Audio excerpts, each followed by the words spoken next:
Estamos começando mais um Pod Contas, o podcast da EPCP. Para mais conteúdo sobre gestão pública, finanças públicas, prestação de contas e outros temas relevantes, nos acompanhe pelas redes sociais, no Instagram em @epcp.tcesp e no YouTube, no canal da Escola Paulista de Contas Públicas. Até lá! Olá, sejam bem-vindos ao Pod Contas, o podcast da Escola Paulista de Contas Públicas, a EPCP, vinculado ao Tribunal de Contas do Estado de São Paulo. Hoje nós recebemos o professor Vitoriano Garrido. Ele é neuropsicólogo e psicoterapeuta com formação pela Universidade de Nova York, a SUNY, e professor habilitado da Universidade de Barcelona. Ele também é colunista da Band News. E ele foi professor aqui de um curso de liderança para os nossos servidores aqui do Tribunal de Contas do Estado de São Paulo. Professor Garrido, muito obrigado por topar conversar conosco. Eu que agradeço. Eu fico feliz e animado, né, que vocês também estejam gerando esse conteúdo, que ele possa ajudar bastante pessoas. E, enfim, estou empolgado com a conversa.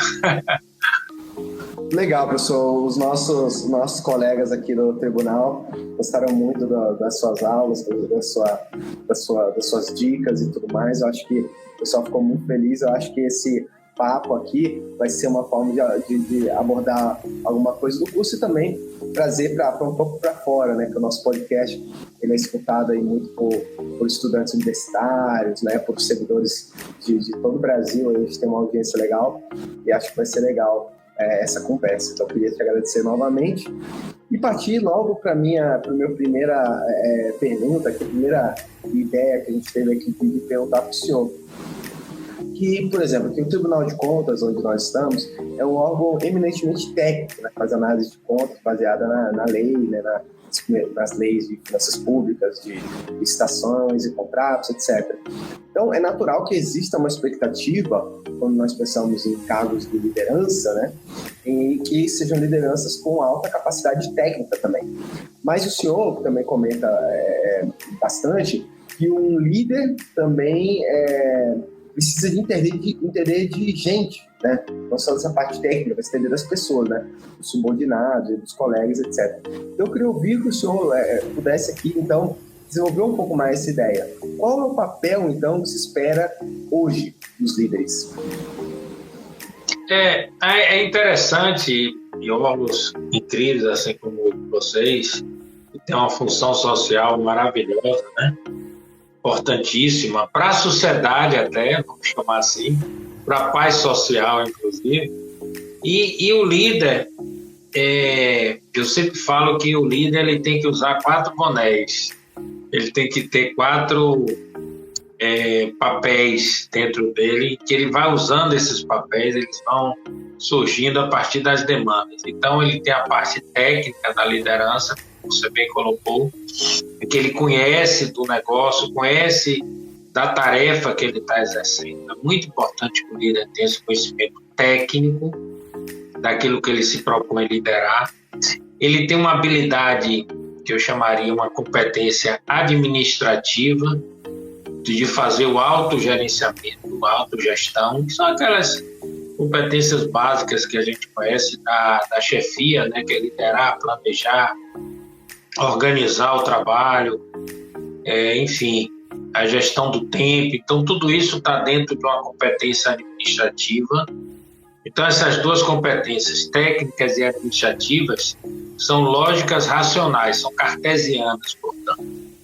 E aí você entra numa parte, não tanto da chefia, mas mais da liderança, que é a capacidade do líder se relacionar, já que ele está também lidando com pessoas, gente, né? Então, é muito importante que ele desenvolva. E aí você entra na competência relacional, administração de relacionamento, e na competência negocial, a questão de negociar, de influenciar. E uma coisa hoje que está muito em voga, que é a inteligência emocional. Então, você tem líderes, você tem pessoas, profissionais que são excelentes do ponto de vista cartesiano, são PhD mas que no campo da liderança emocional são analfabetos emocionais. Porque o líder, ele está lidando com pessoas e ele está precisando entender disso. Hoje passamos um pouco da época do manda quem pode, obedece quem tem juízo.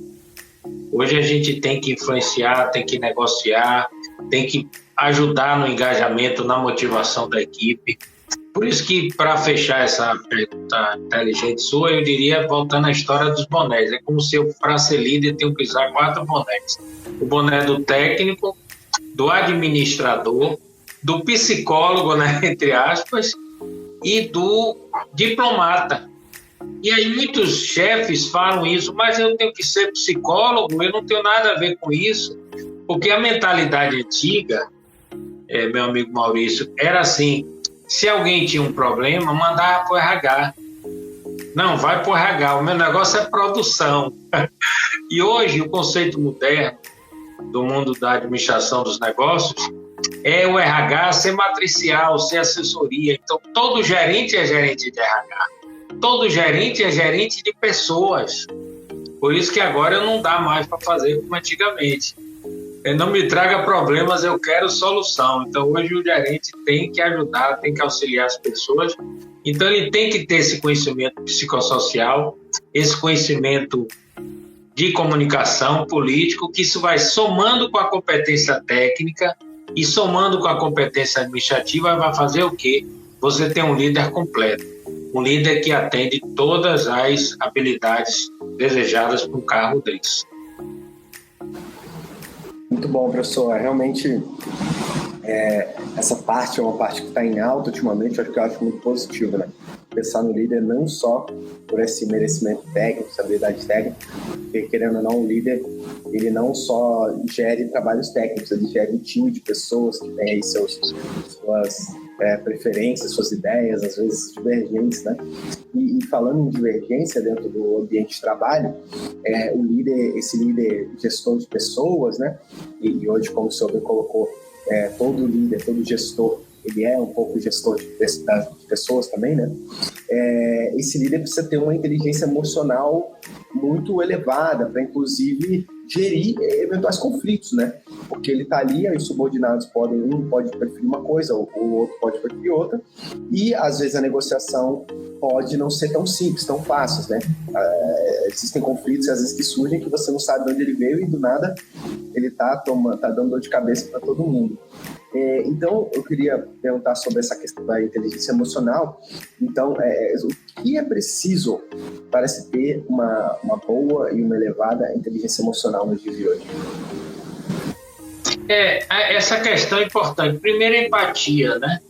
Empatia com as pessoas, entender de gente, entender de relacionamento. Tem uma pergunta que eu gosto de fazer, aliás, eu estou me fazendo antes desse podcast, que é assim: você gostaria... Uma vez eu fui dar uma palestra, Maurício, foi engraçado porque eu tive esse insight. Eu estava no avião preparando material, o notebook, e aí me veio essa pergunta: você gostaria de assistir uma palestra dada por você? E eu fiquei meio achando assim, primeiro o presente que foi eu ter pensado nisso, e como essa pergunta é maravilhosa para todas as áreas da nossa vida. Eu gostaria de ter um pai como você, um marido como você e um chefe como você. Eu acho que a gente tem que fazer essa autocrítica. Eu gostaria de ter um chefe como eu sou, um subordinado como eu. Quer dizer, você gostaria de ser atendido por você, que é a pergunta clássica, né? Já que todo mundo está sempre servindo e atendendo alguém. Então eu preciso, se eu estou liderando pessoas, eu preciso entender muito, porque o que é inteligência emocional é diferente da inteligência racional, da inteligência lógica, do QI, que tem o QI, agora o QE, né? Quociente de inteligência racional, quociente de inteligência emocional. Eu vou entender das emoções. Que emoções são básicas para o ser humano? 5 emoções a gente estuda no campo da psicologia, né? As ditas negativas e as positivas, eu acho que todas são importantes, todas exercem um papel na nossa vida. Então, o medo é uma emoção muito importante. Então, o líder está ali tentando tirar. O medo paralisa muitas pessoas. Então, aquele líder autocrático, aquele líder autoritário, ele perde um pouco de força. na medida que hoje você não consegue, porque antes você tinha mão de obra, né? Hoje não tem mais mão de obra, é cabeça de obra. Então as pessoas precisam estar engajadas, motivadas, e não fazendo as coisas por medo. Aquele velho ditado, manda quem pode, obedece quem tem juízo, né? Então hoje não, hoje é o envolvimento, é o engajamento, é você conquistar. Tem uma frase do Pierre Vai muito linda, que eu lembrei aqui, que eu acho que vai ajudar nesse entendimento, que é: se você pode comprar o tempo e a produção das pessoas, que é o modelo antigo, né? Eu compro o tempo e a produção das pessoas, jamais sua motivação e cuidado. Então a gente precisa conquistar, a gente precisa envolver. E isso é feito quando eu me sinto respeitado e que as pessoas estão entendendo as minhas emoções. Então, emoção medo, emoção raiva, emoção tristeza, as positivas, afeto e alegria. Então, a inteligência emocional é um conhecimento dessas emoções no outro e em mim também, porque eu sou um ser humano. Às vezes a pessoa não entende, né, que o líder é gente. Olha, eu sou gente também, viu, galera? Então eu tenho que cuidar de vocês, tenho que cuidar de mim, vocês cuidarem de mim. Eu acho que quando a gente consegue isso, e a gente consegue melhorar algo que é muito importante hoje, que é o clima organizacional, que é o astral, aí os resultados vêm de forma muito mais fácil. Isso vale para a empresa privada como para vocês, uma empresa pública, porque a empresa privada busca um resultado de bolso e vocês buscam um resultado de produtividade para que a sociedade tenha mais um serviço de melhor qualidade. Então, todos ganham. E aí a grande dica é essa: se você é um líder, se você tem uma técnica, os concursos para entrar em órgãos públicos, normalmente eles levam mais em conta, obviamente, a questão técnica, do conhecimento da matemática, da lógica, tudo isso. Então agora precisamos. Por isso que eu dei tanto assim, dei um parabéns bem bacana para o TCE quando fez o curso, não uma coisa cabotina porque fez comigo, porque não é isso. É porque eu acho que agora sim a gente precisa, enquanto instituição, trabalhar isso nas pessoas, desenvolver isso nas pessoas, para que as pessoas cada vez mais, e principalmente os líderes, além da competência técnica, desenvolva a competência emocional, entender das suas emoções, entender das emoções da sua equipe. Perfeito, professor. Realmente, os concursos são muito focados em habilidades técnicas, a gente vê, e que depois a gente tem que correr um pouco atrás também dessas habilidades socioemocionais, aí, de equipe, trabalho em equipe.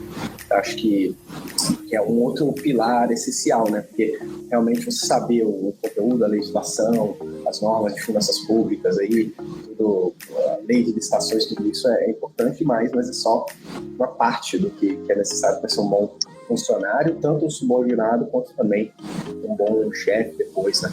Então, acho que é muito completo o seu comentário. Então, inclusive mencionou aí uma palavra que é o objeto aqui do terceiro ponto que eu estava pensando, que é a questão da motivação. O senhor passou pela essa questão e justamente assim, muitas vezes a gente pensa em motivação como, né, a gente pensa, o que te motiva, ou o que me motiva, né? Como algo mais individual.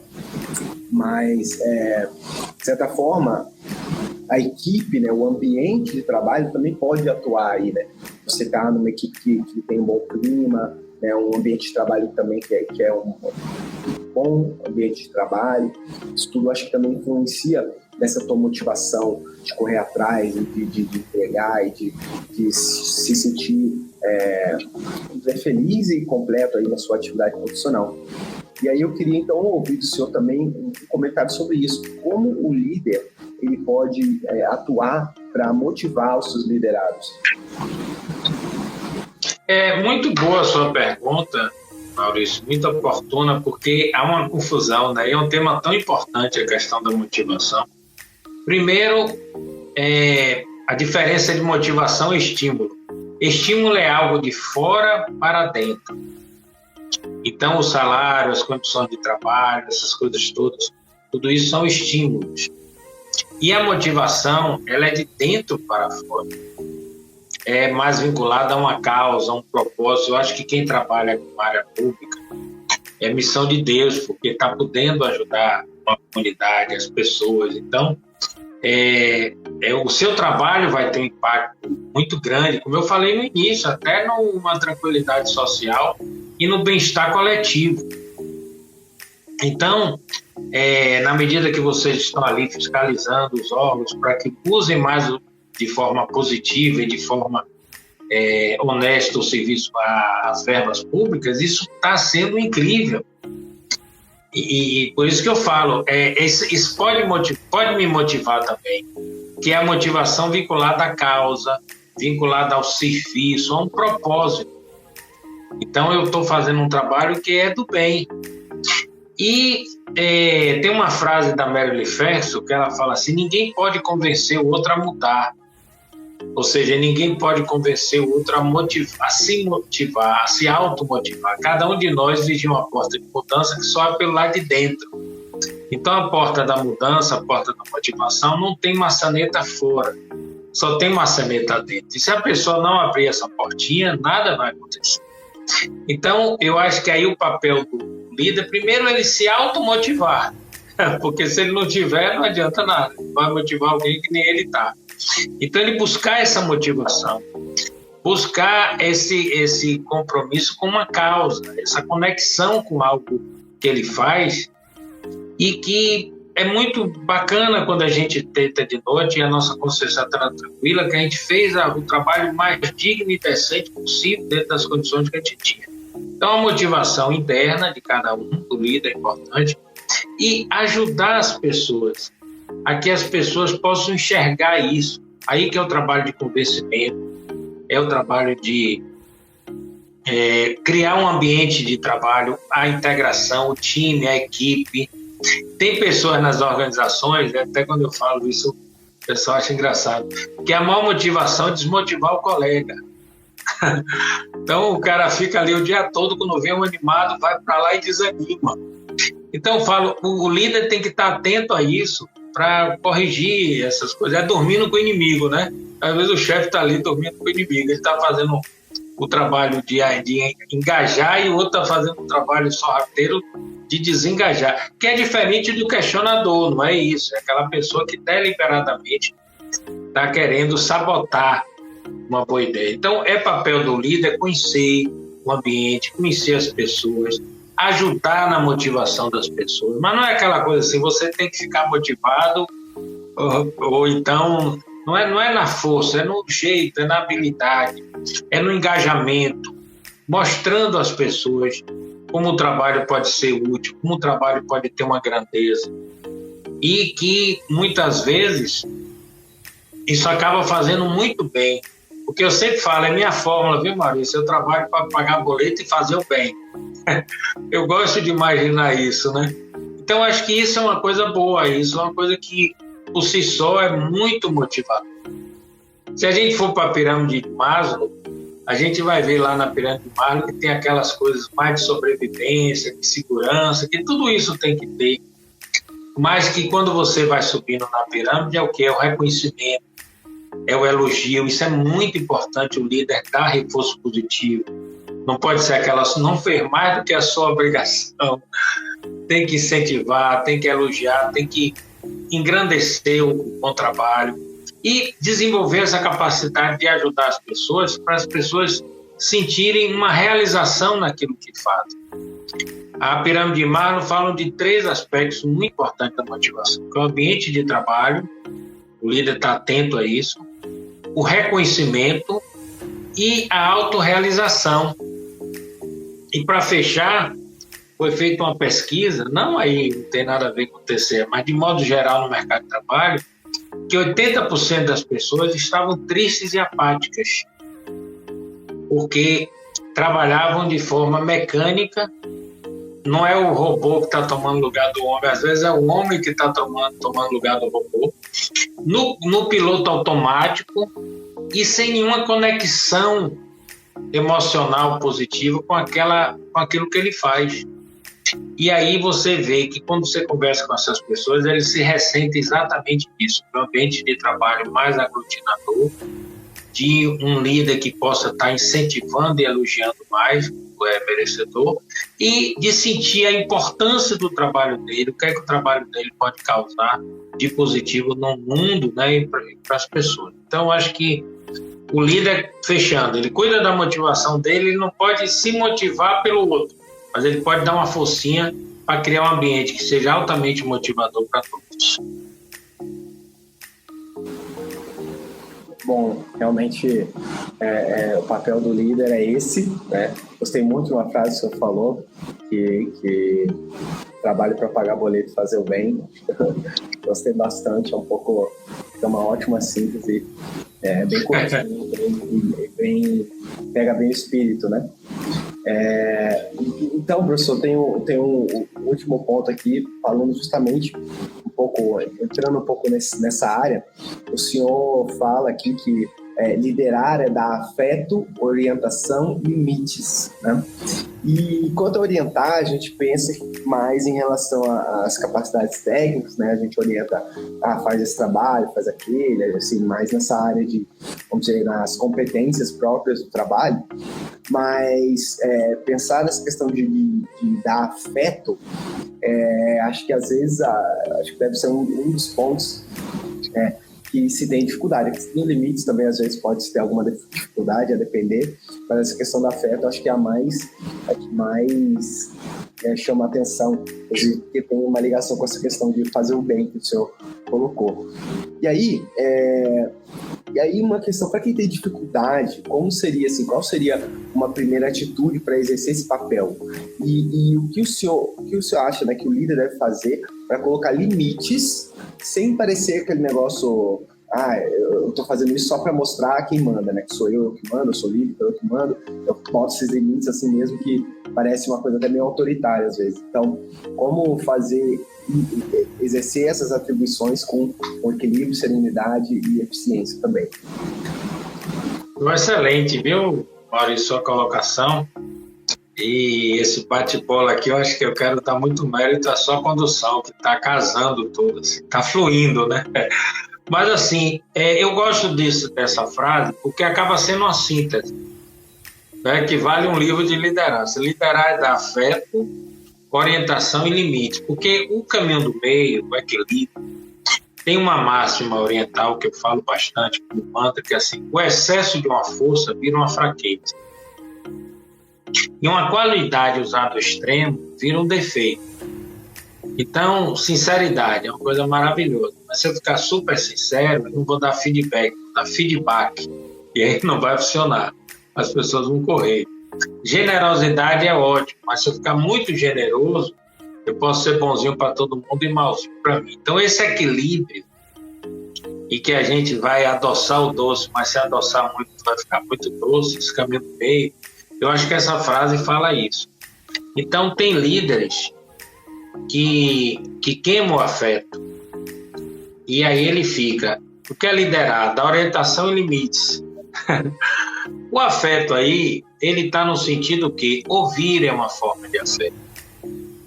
Fazer empatia é uma forma de afeto. Acolher é uma forma de afeto. Sabe? Então, o papel do líder é que protege, que acolhe, que ouve, que está junto. Pode observar na nossa vida profissional, na minha, na sua, de quem está aí do outro lado do mundo, quem foi aquele líder que você seguia, que você dizia assim, às vezes: olha, chefe, é para virar à noite, por você eu viro, viu? A empresa não sei, mas você... Então, que inspirava a gente, né? Todos nós tivemos um líder que inspirou muito a gente, que não ameaçava, inspirava. E aí isso vem muito desse afeto, desse cuidado, desse acolhimento. E a outra ponta é o limite, que as pessoas precisam de limite, as crianças precisam de limite. Eu vivo uma situação em consultório hoje, o mundo está um pouco assim, os pais com dificuldade de dar limite. Eu tenho uma criança de 7 anos, eu falei assim com ela: olha, teu pai está reclamando que a mãe tinha dito, fala com ele, doutor. Ele está pegando coca meia-noite, Coca-Cola para tomar meia-noite. Ele dizia assim, o menino dizia assim: eu bebo mesmo. Então a gente vê como é importante a questão do limite, inclusive a entendimento mais recente de criação de filho. Eu tenho uma fórmula para criar filho que é o DRAW, né? Dedicação de qualidade de tempo, reforço positivo que é elogio, alinhamento pai e mãe e limite. Porque hoje é considerado uma forma de relacionamento abusivo com as crianças, você não dá limite. Olha que revolução. dá muito limite a relacionamento abusivo, e não dar limite é uma forma cruel de relacionamento abusivo. Então, a mesma coisa, as pessoas precisam disso. E aquele líder que é bonzinho, né? Aquele líder que protege demais, que super protege e que passa a mão na cabeça, de repente está até o quê? Impedindo as pessoas de crescerem, impedindo as pessoas de darem o seu melhor, acomodando as pessoas. Então, esse é o caminho do meio. É você administrar bem, é você poder elogiar quando elogiar, dar o limite, entender, e a galera tem que entender, isso tem que ficar muito claro, que é o papel. Olha, eu sou o líder, não é manda quem pode, não é porque eu estou mandando, é porque alguém tem que fazer, se não for eu, você é outro. É do papel de liderar, cobrar, é do papel de liderar, chamar atenção, porque é preciso dar resultado, e o resultado vai vir desse equilíbrio. Uma dica final muito legal, não sei como é que está em relação ao tempo, mas uma dica final, Maurício, muito legal, é a gente se conhecer. O autoconhecimento é o início da cura. Tudo parte do autoconhecimento. Então, vou me ver qual é a minha dificuldade. Minha dificuldade é dar limite, minha dificuldade é dar afeto. A questão, a orientação, você muito bem colocou, está sempre relacionado à parte técnica. Se eu vou orientar, é porque eu conheço tecnicamente. E aí, no campo da emoção, eu preciso desenvolver mais essa coisa do entender as pessoas, entender de gente. Porque limite é até fácil, viu? Eu sou bom de limite. Não tenho vergonha de dar limite. Mas aí eu sou bem. Aí eu vou ler um livro de psicologia. Ah, mas eu sou engenheiro. Sim, mas você é um líder antes de ser engenheiro. Ou ser um advogado, ser o que for. Então eu vou desenvolver naquilo que eu tenho uma competência mais fragilizada. Ou então não, eu tenho dificuldade de dar limite. Eu preciso aprender a dar limite. Mas entendendo sempre que é essa combinação no ponto certo, na hora certa, é que vai fazer que minha liderança seja uma liderança humana, mas uma liderança que produza resultados. Porque é sempre assim, o líder também no sanduíche, né? Pressão de cima, que é a pressão da sociedade, que é a pressão dos gestores maiores, e a pressão da galera. Por isso que o cara fala que o líder também no sanduíche, ele está recebendo pressão de todo lado, e é importante que ele cuide da saúde mental, é importante que as organizações se preocupem com isso também, porque hoje a gente, às vezes, a gente vive numa sociedade que ela dá pouca importância à questão emocional e mental e dá muita importância à questão física. Se a pessoa tem uma questão física, uma doença na cardiopatia, uma doença física, aí tem todo um cuidado. Quebrou uma perna, vamos cuidar. Mas se é uma depressão, aí já tem, olha, é meio frescura isso, é meio não sei o quê. E a gente precisa passar desse ponto. A gente precisa cuidar da saúde mental das pessoas, emocional. E a pessoa entender isso, que ela precisa cuidar disso. Porque se ela cuidar disso, se ela estiver bem, ela vai poder exercer uma liderança bem equilibrada, do ponto de vista humano e do ponto de vista de resultados. Muito bom, professor Garrido. Excelente resposta. Gostei bastante. Eu fico ouvindo o senhor falar e fico só refletindo aqui, pensando nas coisas, assim, pensando nas minhas experiências, as coisas que eu já conversei. Eu lembrei de uma aqui agora, que o senhor falou sobre precisamos cuidar da saúde mental. Eu lembrei, uma vez, eu conversando com um amigo, na época da faculdade, assim, ele era psiquiatra, ele era recém-formado também, bem jovem, começando aí a atividade, assim, e aí ele falou, ele comparou esses cuidados, né, da saúde mental com academia, porque ele fala, as pessoas vão para academia para cuidar da saúde física, né? E pensa, academia eu vou todo dia, ou quase todo dia, várias vezes por semana, porque eu tenho que me cuidar.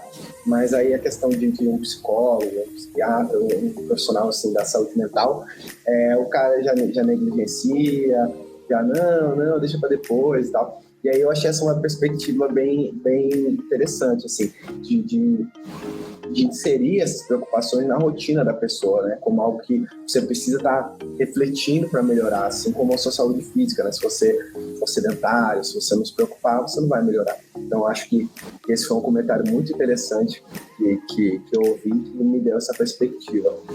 E Eu posso complementar bem rápido. Eu achei tão feliz seu exemplo, Maurício, que eu vou usar um termo que eu uso muito aqui na minha clínica, né? Eu faço casal, individual e família, e além do papel de coach com líderes. Então, eu falo o seguinte: o que a gente precisa desenvolver muito é uma musculatura emocional, sabe?